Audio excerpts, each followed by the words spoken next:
वाला झरनी कांच आ नरम, बांस वाला झरनी कांच आ नरम। ताल मिला के मारो भैया धम धम धम। खेला खिलाड़ी लाठी मिला के, खेला खिलाड़ी लाठी मिला के।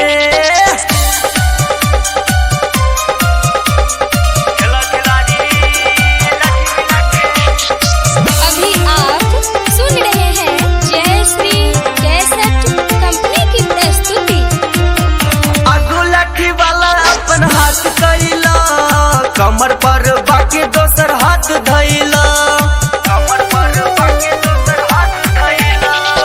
आगू लाठी वाला अपन हाथ कैला, कमर पर बाकी दोसर हाथ धैला। तब देखो झंडा में कैसन बारे दाम, तब देखो झंडा में कैसन बारे दाम।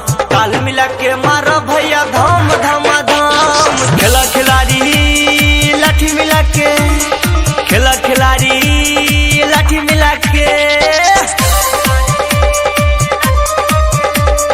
खेला खिलाड़ी लाठी मिला के।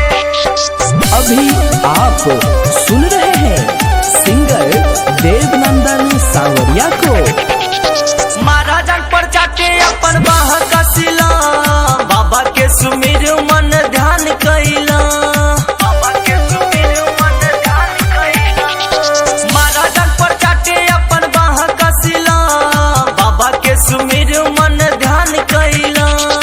उतरी अखाड़ा में देखाबा अपन रंग, उतरी अखाड़ा में देखाबा अपन रंग। ताल मिला के मारो भैया धम धम धम। खेला खिलाड़ी लाठी मिला के, खेला खिलाड़ी लाठी मिला के।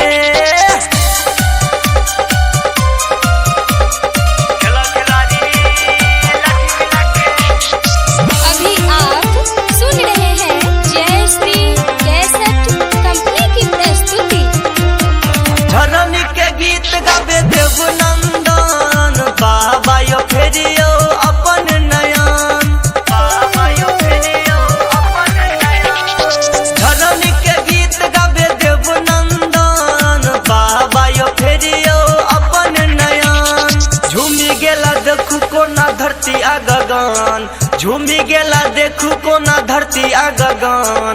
ताल मिला के मारो भैया धम धम धम। खेला खिलाड़ी लाठी मिला के, खेला खिलाड़ी लाठी मिला के।